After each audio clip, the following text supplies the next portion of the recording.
नमस्कार, मैं प्रकाश है। दीपावली का त्योहार, खुशियाँ पर, घर के साथ-साथ मन की भी कचरे का तिलांजलि देने का मन कर रहा। लोगों के अंदर भ्रांतियाँ, अलग-अलग जो भ्रांतियाँ हैं, उन सबको साफ करके एक सुंदर स्वच्छ वातावरण के साथ धरती पर स्वर्ग की कामना करते हुए दीपावली की ढेर सारी शुभकामनाएँ आप सभी के लिए। दीपावली क्यों मनाई जाती है? लोग कहते हैं कि रामचंद्र जी जब रावण को मारकर रावण का वध करके जब अयोध्या लौटे थे तो दीपावली मनाई जाती है। ये बात सत्य है। पर दीपावली तो इसके पहले, बहुत समय पहले, जब धरती पर राक्षस हुआ करते थे, बड़े बड़े दैत्य हुआ करते थे, पाताल लोक राक्षसों का राज हुआ करता था, पृथ्वी लोक पर अन्य जीव रहा करते थे और स्वर्ग देवताओं के अधीन था। स्वर्ग के राजा जो थे वो श्री इंद्र भगवान थे। देव और दानव, दानव हमेशा देवताओं का वर्चस्व, देवताओं पर वर्चस्व स्थापित करने के लिए लड़ते थे, स्वर्ग को अपने अधीन करने के लिए लड़ते थे। उनकी प्रवृत्ति ही होती थी कि एक गंदा माहौल पैदा करना, तामसी माहौल, इस समाज को, इस दुनिया को वो अपनी सोच की तरफ ले जाना चाहते थे। जबकि देवता साफ सुथरा माहौल और स्वच्छ वातावरण और सबका हित करने के लिए माहौल वैसा बना के रखते थे। तो देव और दानव हमेशा संघर्ष होता रहा है। दानव इसके लिए बड़े बड़े कहना चाहिए कि दानव हमेशा देवताओं को प्रसन्न करने के लिए और उनसे वरदान प्राप्त करने के लिए कोशिश में रहा करते थे। तो देवताओं की तपस्या करके, वो घोर तपस्या कर करके उनसे वरदान प्राप्त कर लिया करते थे। वो देवताओं की तरह नाटक करते थे सीधे बनने का और अपने आप को दिखाते थे कि हम भी एक अच्छे राक्षस हैं या दैत्य हैं। वो हमेशा देवताओं की उपासना करते थे और उनकी आराधना करके, बड़े बड़े तपस्या करके वरदान प्राप्त करके, और जब वरदान प्राप्त हो जाता था तो उनका अहंकार, वो विकारों के अधीन होकर दैत्य प्रवृत्ति का पालन करते थे और सभी जीवों को परेशान करते थे, ऋषि मुनियों को परेशान करते थे, धरती को संकट में डाल देते थे, ब्रह्मांड को संकट में डाल देते थे। देवताओं ने बहुत समझाने की कोशिश की पर वो नहीं माने। तब एक बार की बात है, देव और दानव, दानवों ने हमेशा देवताओं को नीचा दिखाने के लिए तपस्या, घोर तपस्या करके उनसे रक्त बीज, शुंभ निशुंभ, ऐसे बलशाली शक्तिशाली दुष्ट राक्षस धरती पर अपनी शक्तियां प्राप्त करने में सफल रहे धोखे से।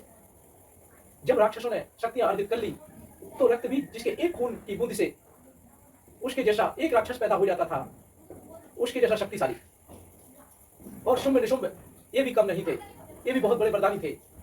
इन लोगों ने देवताओं को हराने के लिए देवताओं पर आक्रमण किया, स्वर्ग पर आक्रमण किया और स्वर्ग पर कब्जा कर लिया। जब इनका अधिकार हो गया तो इन्होंने क्या किया कि वो स्वयं विष्णु भगवान, शंकर जी और ब्रह्मा जी, तीनों भगवान को इनको दिए हुए वरदान के प्रभाव से बचने के लिए दूर चले गए।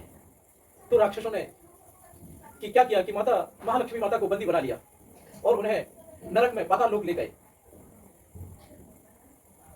फिर माता महाशक्ति, स्वयं शिव जी ने माता महाशक्ति का रूप रखे, जब देवताओं ने, ब्रह्मा विष्णु महेश सारे देवताओं ने मिलकर याचना की कि भगवान अब त्रस्त हो गए हैं, अब रक्षा करो, तो विष्णु भगवान, शंकर जी और ब्रह्मा जी, तीनों देवताओं ने, तीनों भगवानों ने अपने मुख्य ईश्वर को याद किया, शिव जी को याद किया।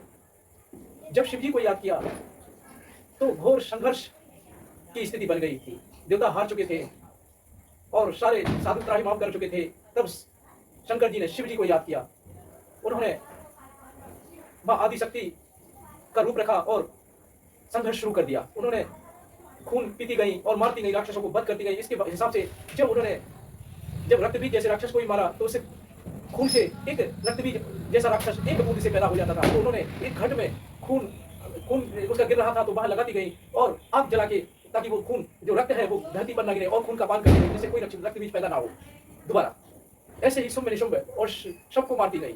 जब सब खत्म हो गए, अब वो वश में नहीं रह गई थी, क्योंकि खून पीने के कारण उनकी तामसिक प्रवृत्ति हो गई थी। अब वो सिर्फ खून ही मांग रही थी। तो ऐसे में देवताओं ने सलाह की, ब्रह्मा विष्णु महेश तीनों ने सलाह की कि अब क्या किया जाए। तो महेश शंकर जी सीधे जाके उनके चरणों में लेट गए। अब जो भी होगा देखा जाएगा। और वो सीधे जाके लेट गए।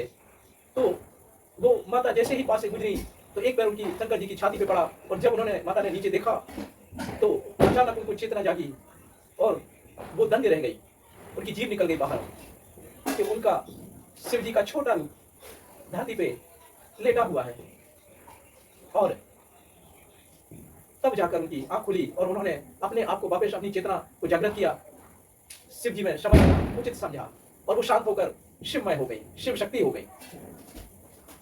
तब जब लक्ष्मी माता को नरक में ले गए थे धरती पर, और पहली बार जब उन्हें आजादी मिली तो उन्हें नरक चौदस के दिन आजादी मिली, जिससे उन्हें नरक चौदस मनाया जाता है छोटी दीपावली के रूप में।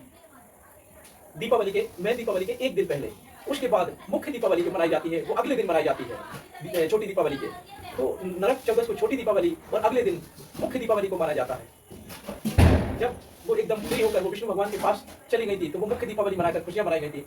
धूप दीप उनका पूजा अर्चना करके उनसे आशीर्वाद प्राप्त किया लोगों ने, फल फूल से उनको भोग लगाया जाता है उसी दिन, तो उसके रूप में मनाया जाता, पवित्र किया जाता है। इस तरह से दीपावली मनाई जाती है इस खुशी में।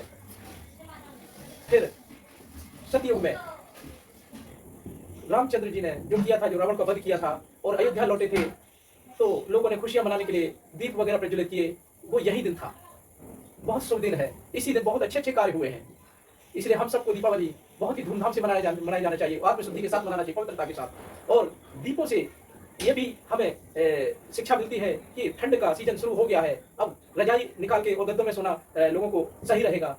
ये पवित्रता के साथ धूमधाम के साथ त्योहार मनाया जाता है और धरती पर एक स्वर्ग की स्थापना हो सके, इसके लिए प्रयास करते रहना चाहिए लोगों को। और कभी कोई गंदे शब्द या बुद्धि का दुरुपयोग नहीं करेगा, ऐसा प्रण लेना चाहिए। धन्यवाद।